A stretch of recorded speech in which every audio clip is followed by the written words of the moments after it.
Commanders hire Dan Quinn to match with their new general manager, Adam Peters, to lead this franchise into the future. The way that we live is not for everybody, okay? It's not, all right? Because we're going to run and put our bodies on people in a violent manner. Whether the team is giving us the highest of highs or the bluest of blues, we'll cover it all here on Commanders Nightly News. I, of course, am your host, Louie T. Thank you for joining me. Let's get to tonight's lead story.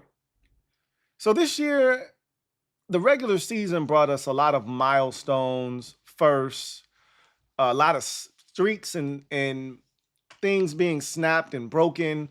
A lot of positives coming from the regular season this year and the 12-5 mark that the Commanders were able to post heading into the postseason. And before we turn all of our focus and attention onto the Tampa Bay Buccaneers and Wild Card Weekend, I want to put a nice, neat bow on the regular season. Tomorrow, if you're a member of the mob, what we're going to do is, instead of watching this Cowboys game, because I don't think there's a lot to glean from this game necessarily, I think it is more beneficial for us to go back and look at the Tampa Bay game from week 1 and kind of see, you know, even that is a bit misleading, but I think it's more impactful to look at Tampa and what they bring to the table versus looking at that game against Dallas, because we're dealing with a different animal here this week in the Tampa Bay Buccaneers and moving forward for that matter.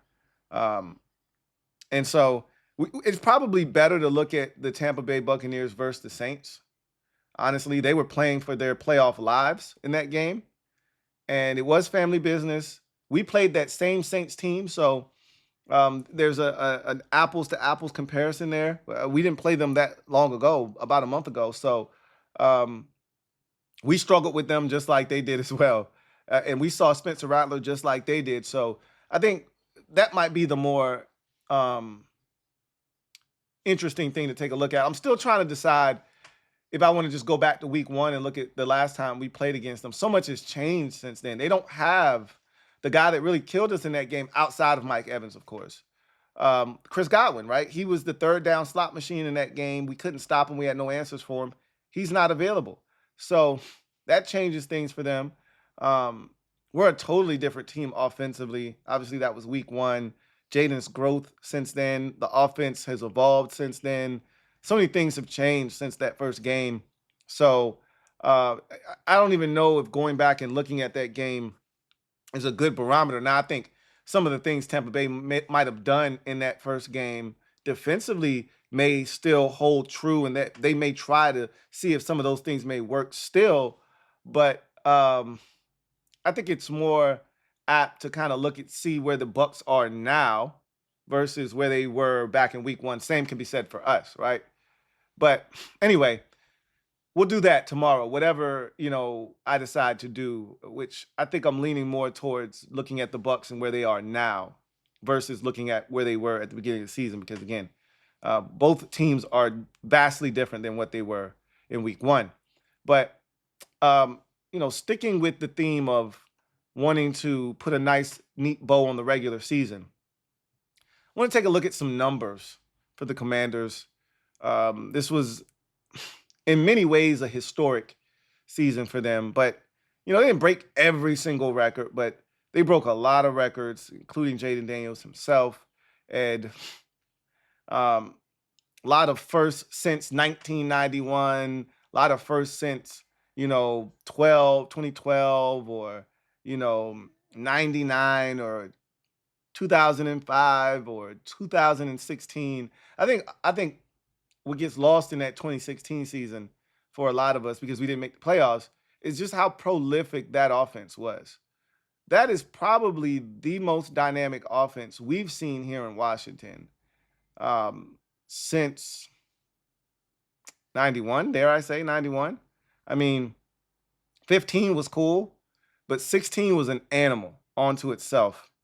It's a shame that it ended the way that it did. They didn't make the postseason, and it kind of was disbanded thereafter. But, you know, that was Pierre Garçon, that was Deshaun Jackson, that was Jordan Reed, that was Jamison Crowder, that was Chris Thompson.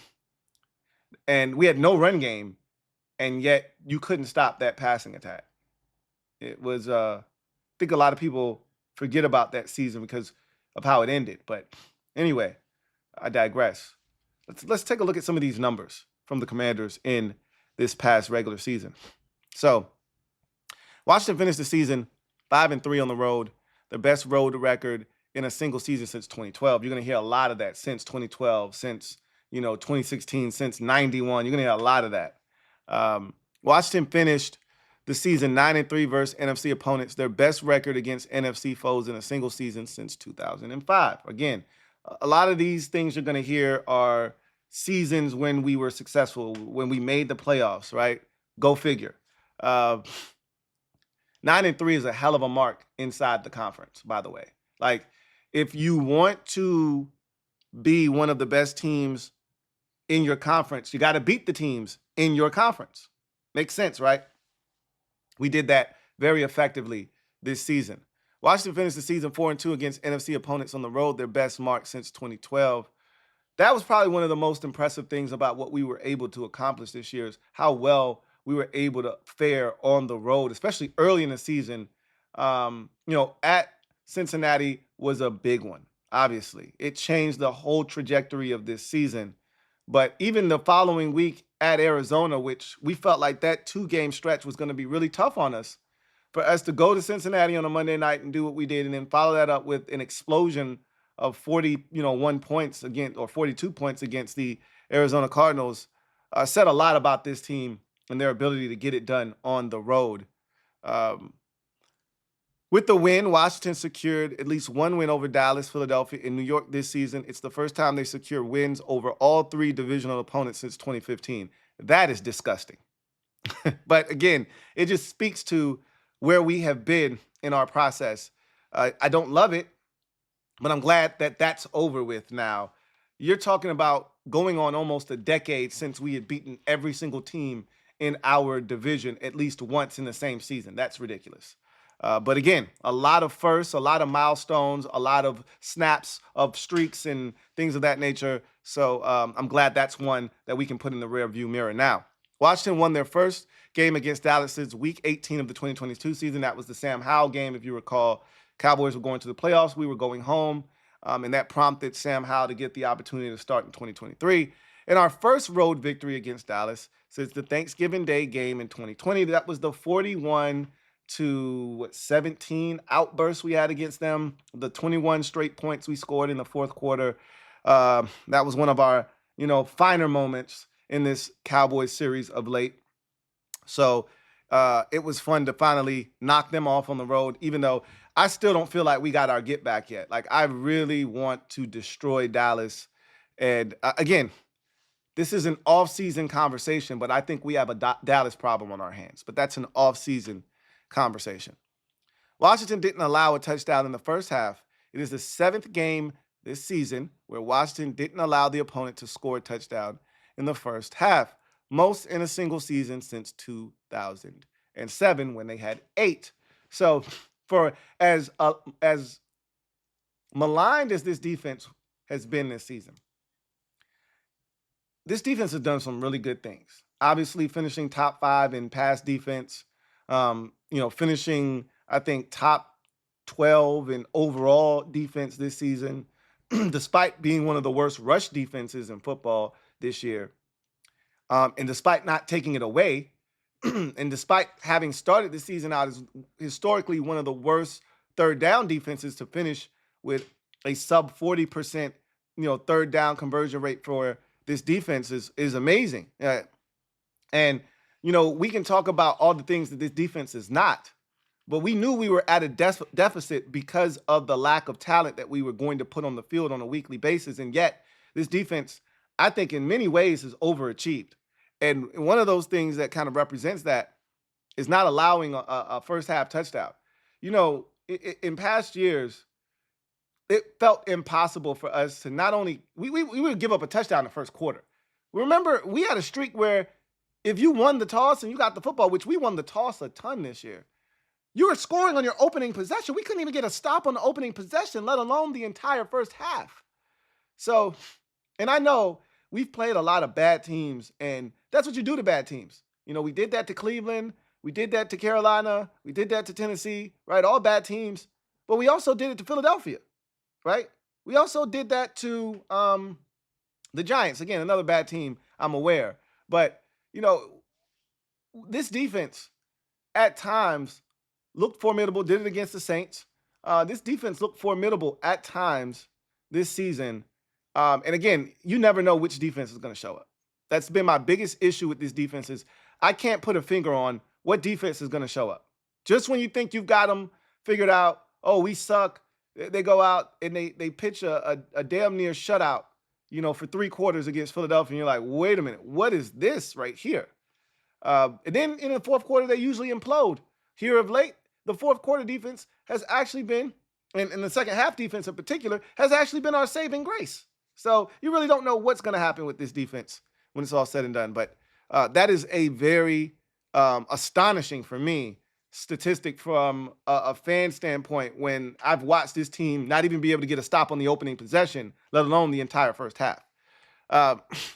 Washington finished with a plus 92-point differential in the first half. Again, that kind of speaks to not giving up touchdowns in the first half of games this season and also scoring the football. You know, it was actually shocking to the senses when we would go to the halftime break down because we were up at halftime so many times this year. Again, something I wasn't accustomed to. In the Rivera era, we were never up at halftime. As a matter of fact, remember, we had a statistic that we were throwing around. I can't quite recall what it was, but it was something to the fact of how many times we were down at half by 20 points or more in the Rivera era, or 3 scores or more, right, in the Rivera era.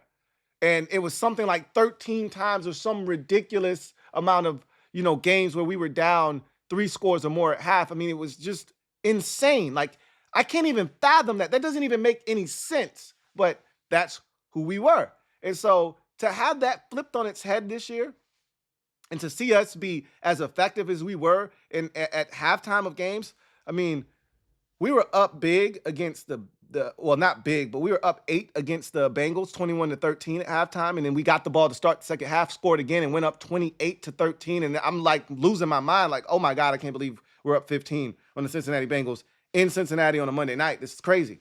We were up big against Arizona. I think it was 20-7 or something like that at half. And then we had the ball first thing to start the third quarter, scored. You had a big Noah Brown pass interference, put us down at the 1, scored a touchdown. We go up 27-7, and that game's pretty much done at that point.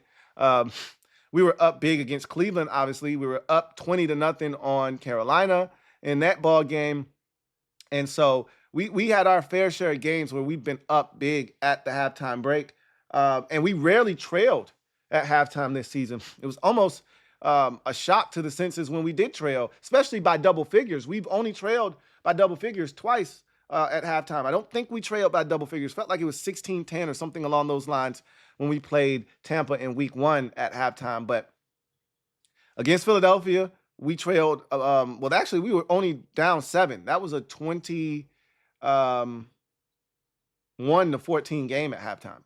And it didn't get to double digits until the third quarter when we had the 2 turnovers and all the pass interference penalties and things of that nature. But the Falcons game, we were down 17-7 at halftime. So those were rare occurrences.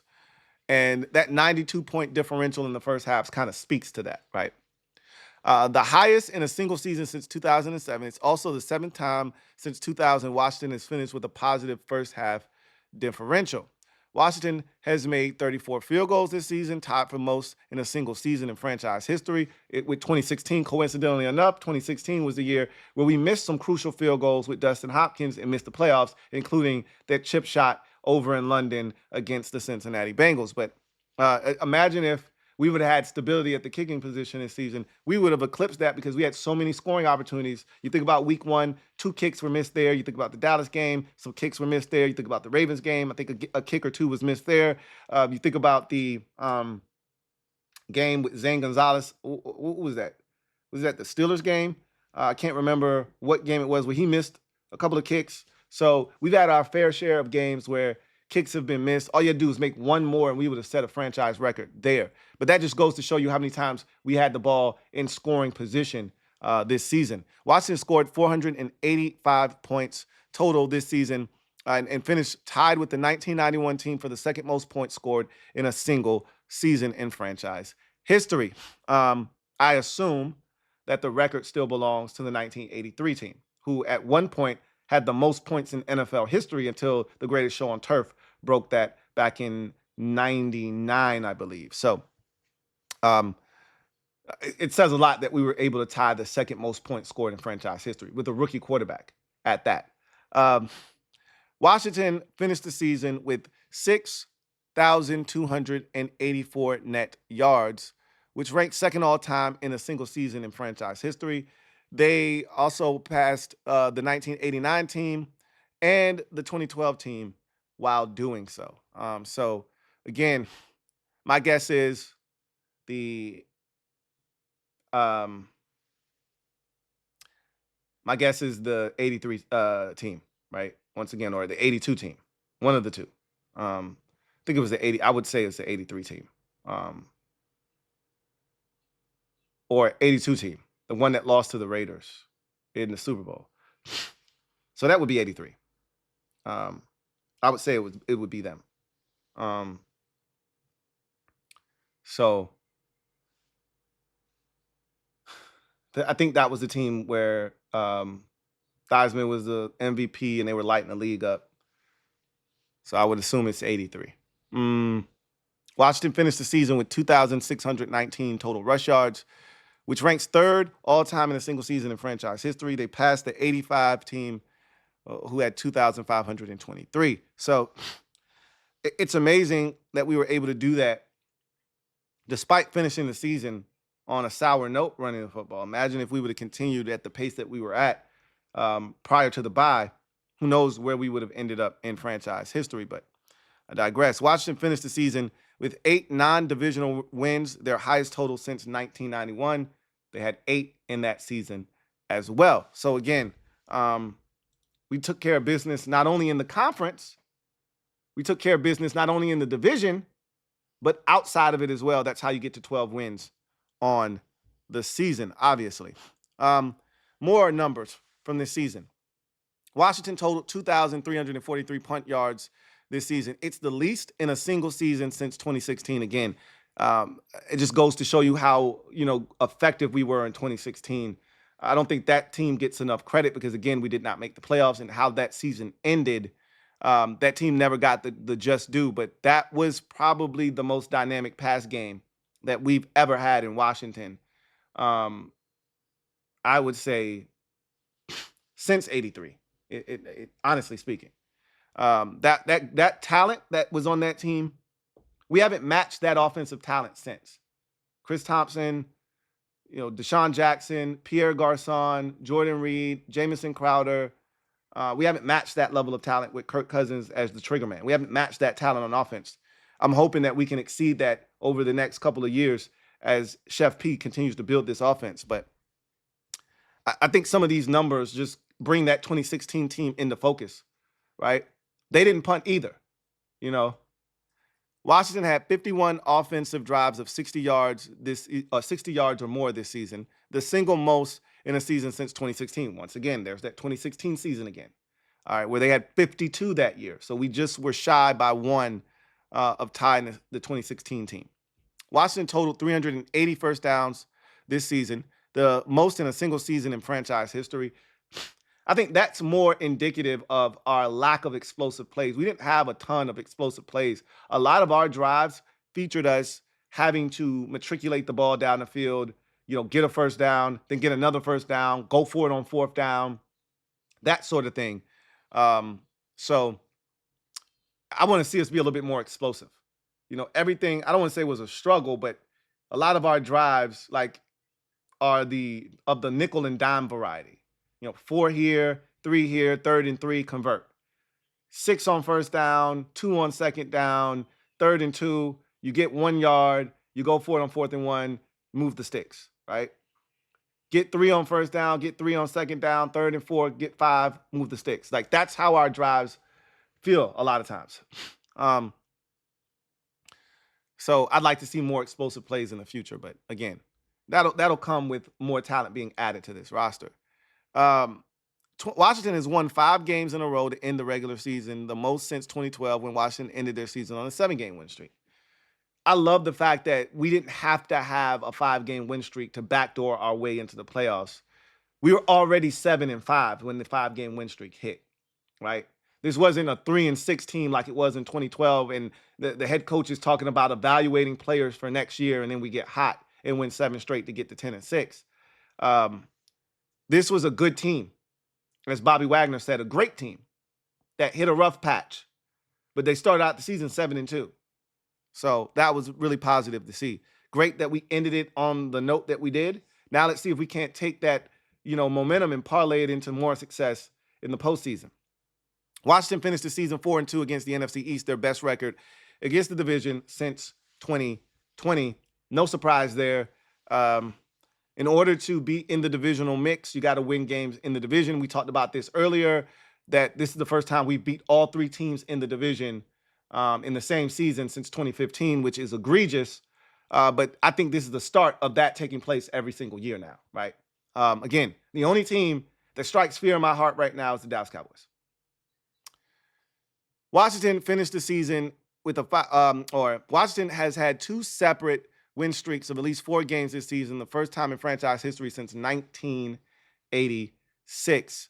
That is astounding because I thought when we had the Rivera era, we might have done that before.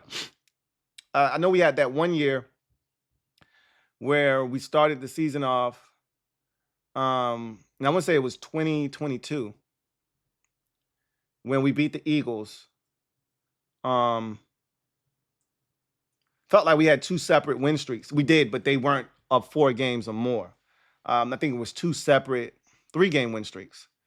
Because we lost to the Vikings, and then we started another 3-game win streak, if I'm not mistaken. But we had beaten, I think we beat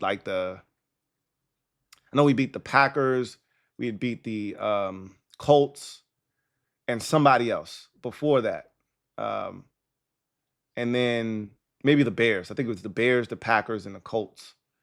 And then we lost to the Vikings, and then we beat the Eagles, Falcons, and Texans. So it was 2 3-game win streaks that year. So this is the first time we had the 4-game win streak early in the season. After we lost the first game of the season, we won 4 straight, and we were 4-1, and then we lost to Baltimore. And then after losing to Baltimore, I think we won 3 straight, got to 7-2. Then we lost 3 straight, then we won 5 straight. So it's been a season full of streaks for this Commanders team. Washington had at least 1 4th down conversion in 13 games this season, tied for the most in a single season since 2000. So we lead the NFL in 4th down percentage. We were 20 of 23 this season on 4th downs. It almost felt automatic because of 5. Whether it's his legs or him throwing it, just put it in his hands and he'll make the right decision and we'll convert. And he's been so good this season in those situations.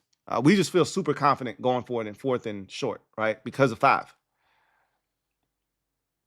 Washington scored at least 10 points in a quarter 20 times this season, tied for the 2012 team, the most in a season since at least 2000.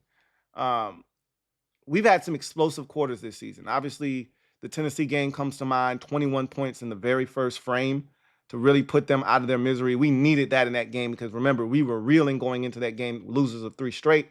And so to jump on them in that manner and that fashion was all what we needed. We needed that in the worst way. There have been other games, the Eagles game in the 4th quarter, we scored 18 points in that quarter to come from behind and win that game. And we've had a number of quarters like that, this season where we've really ratcheted up the intensity, been extremely successful and efficient in quarters where we scored a bunch of points. And I think in that Cincinnati game, we might have had 2 different quarters where we might have scored 14, right? Or more in that game. I think the second quarter in particular, I think we scored 14 points in just the second quarter alone in that game. And then I think in the final quarter, I think we might have put them away with a couple of scores to Trent Scott, and then the final touchdown to well, I think the Scott touchdown was in the third quarter. We scored a field goal and then a touchdown to put them away to Terry at the end.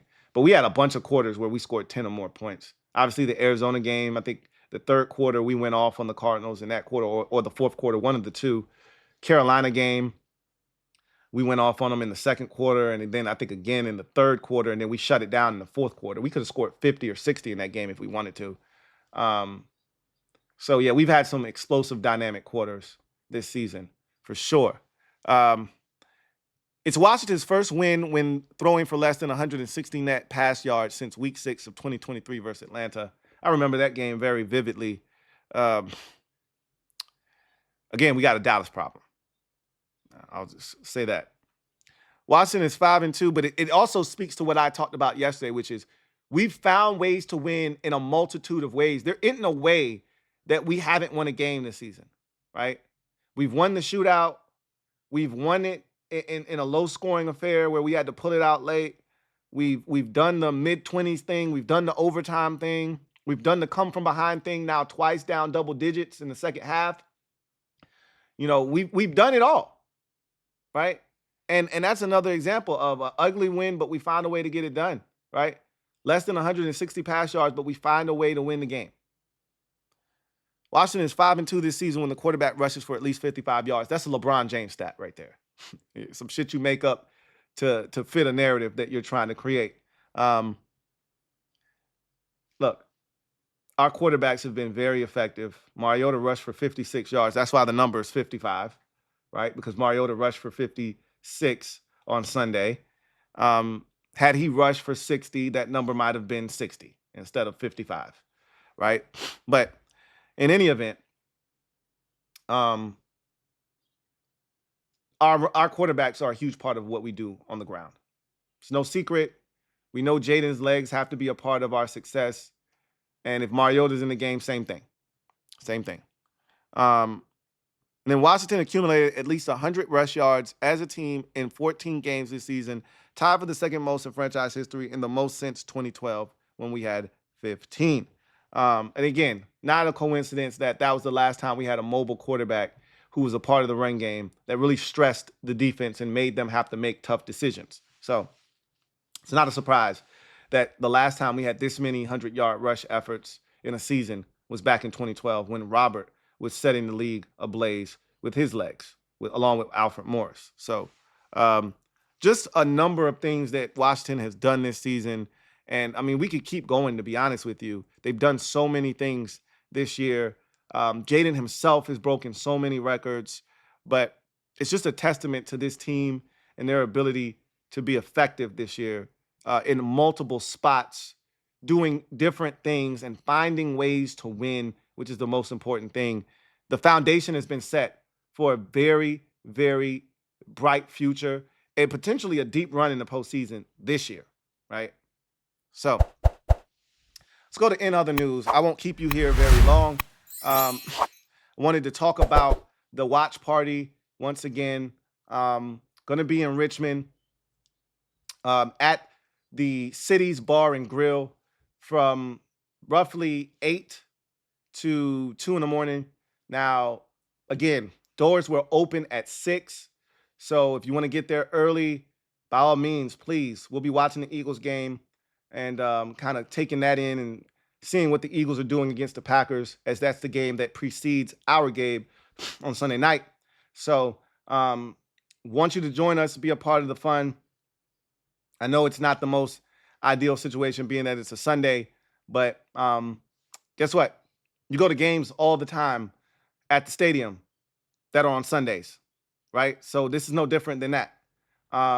So come on out, join us, turn up, have a good time watching the game together in an environment that's going to allow us to embrace this team's success or their failure. Whatever it is, we'll go through it together, all right? And I've already said it's a celebration either way. Whether we win the game and we advance to the divisional round and take on the Detroit Lions more likely than not, or it's a loss and we're celebrating the season as a whole. Either way, it's a celebration. We're going to turn it into a celebration. So I'm looking forward to it. I told you, I feel like it's going to be a celebration advancing to the divisional round. And I want to be a part of a party that is allowing us to move on to the next round of the postseason, something we haven't done since 2005, coincidentally enough, playing this Buccaneers team on the road at Raymond James Stadium. So get your tickets. Link is down in the description of this video. Going to pin it to the comment section as well. And I'm working on a flyer right now so I can spread it across my social media platforms as well. But in any event, wanted to take a look at the playoff picture just as a whole, the entire league. And this is what it looks like now, right? Obviously, we have everything kind of sorted out. I brought this up yesterday, but Dan Campbell, when he shook the hand of Kevin O'Connell, the Vikings head coach, he said, "See you in 2 weeks," essentially dismissing Green Bay and us, because the only way the Vikings would be playing the Lions in 2 weeks after the bye week for the Lions would be if the 6th seed and the 7th seed both lose. The Lions are going to get the lowest seeded team remaining in the postseason, no matter what happens. So if Green Bay upsets Philadelphia, guess what? Green Bay's going to Detroit. If we upset Tampa Bay and Philadelphia beats Green Bay, or if we upset Tampa Bay and Philadelphia beats Green Bay, I think I did say that, then we go to Detroit, not Minnesota, if they were to upset the Los Angeles Rams. But, Dan Campbell said what he said, and I want my shot at the Detroit Lions. I do. And only way you get it is if you beat Tampa Bay. And look, I would love it if Green Bay took care of Philadelphia. And if we got our shot at Detroit, that would mean we'd have to do it in a, championship setting. Whatever the case may be, I want my shot at Detroit. So, because this could be the last year of Ben Johnson there. And I want my shot at Detroit with Ben Johnson there. But I wanted to talk about the NFC conference as a whole. Each of the Super Wildcard Weekend games features a rematch of a regular season contest in which the lower seeded team lost to the higher seeded team. The Vikings went to L.A. on a Thursday night, lost that game by 10 points. Obviously, we went to Tampa Bay in week 1, lost that game by 17 points, 37-20.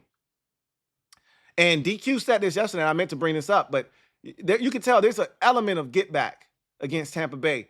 I think it's the one time this season DQ felt like we weren't even close. He said, the score doesn't even indicate how bad of a beatdown that felt like. I mean, we lost by 17. It's the biggest loss we had all season long. It wasn't even close. We didn't lose another game by that amount the rest of the season, right? No, I don't even think we had another double-digit loss in terms of the amount of points we lost by this season other than the Tampa Bay game. The Steelers game was close. The Ravens game was a touchdown difference. The Eagles was an 8-point difference rather. And the Cowboys game was 8 points, if I'm not mistaken. 34-26, I think. So, yeah, I think that's the biggest, lopsided loss we had all season, and DQ didn't forget about it. And then the Packers lost to Philadelphia 34-29, I believe, over in Brazil to kick off the season on a Friday. So each of these NFC teams has a chance to get their lick back. But the one we're most concerned with is right there in the middle, 6 versus 3. Excuse me. And we're going to have an opportunity to go to Tampa and exact a measure of revenge. And I talked about this on the post-game show, overtime show, when we were talking about Tampa Bay in particular, if we were going to have to play the Rams or the Bucks, and how I preferred the Rams, but I wasn't running from the Bucks by any means. And I said, if fate would have it that we had to play Tampa, and I stuck around until the end of that Rams game, and we knew that the Bucks would be the opponent, I said, well, it's only fitting in a season where we've broken streaks, and that's what we kind of talked about earlier on the show today, in a season where we've broken a ton of streaks. Isn't it ironic that the last time we won a playoff game was against these same Bucks, on the road back in 2005. We are 20 years removed now. That thing has turned a dubski, okay? We are 20 years removed from the last time we won a playoff game. This has to end. I can't take it anymore. At some point, and they're probably going to bring it up on the telecast when we're watching this thing on Sunday night. And I want to hear about it just that night, and I want to end it. I don't want this to be a thing going into next year. Because soon they're going to have a graphic that is attached to this longest playoff win drought. And we're going to be close to, if not at the very top of that list. I want no parts of that. Okay? In a year where we've ended a ton of streaks, including not winning 11 or more games since 91, which was very nasty. We saw the graphic. It made our stomachs turn this offseason when the graphic was posted on X by one of these sites. And it had everybody's last season where they won 11 games or more. And we were the only franchise to have not made it to the new millennium. We were in the 90s at 91. No one else was in the 90s. So we got rid of that. That's history. Now we need to get rid of this. And we haven't played a team in the playoffs more than Tampa Bay over the last 20 years, 25 years, since 2000. Remember, going all the way back to 99 season, but the playoffs was in 2000 that year, right? Haven't played against a team more than Tampa Bay.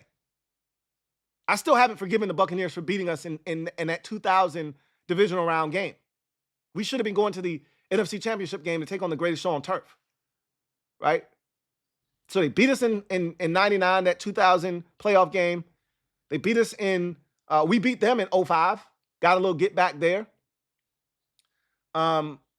We lost to them in 2020. So you got 99, you got 05. Let's see. You got 2020 with Tom Brady when we won the division and they came in and beat Taylor Heineke and company. And now we're playing them again for the fourth time in the last 25 years. No opponent have we played more in the postseason than the Tampa Bay Buccaneers. So there's definitely some familiarity here, for sure. But this is a team that I know we can beat. But we got to play better than we did the first time, and we got to play better than we have each of the last 2 weeks, especially in the first half.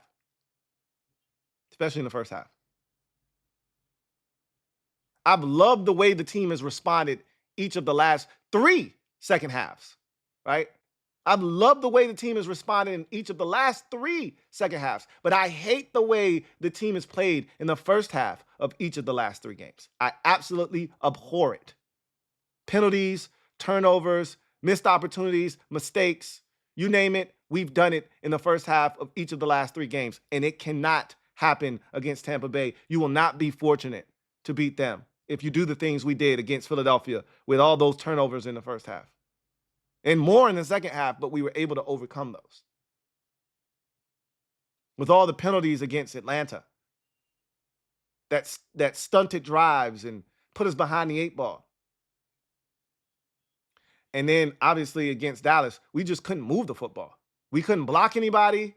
We couldn't catch the football. We couldn't get out of our own way. Penalties, you name it, we did it. A turnover to boot.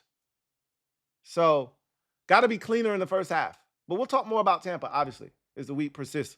But I like our chances. I like them a lot. Anyway, I digress. That's going to do it for me. Your man, Louie T, here on Commanders Nightly News. Look forward to chopping it up with you guys next time. We'll be live for the Commanders Nightly News program on Thursday night. NFC East Super Friends Wednesday night on that channel. And then, obviously, a little bit up in the air right now. We'll explain if we do have the show tonight. But Commanders Kings, 8:30 tonight on that channel if things kind of fall into place there. But just make sure you got your notification bell on and you keep your ears glued to the street and your eyes open for any developments there. But also, another reminder, watch party. Get your tickets. They're on sale now. Link is in the description of this video, pinned in the comment section of this video. Make it happen. Be a part of the fun. Be a part of the action. I got a good feeling about this. I really do, and I want you to be a part of it. So I'll see you guys next time. Until then, have a good one. Here comes the diesel. Here comes the diesel. There's the snap, hand to Riggins. Good hole. He's got the first down to the 40. He's gone.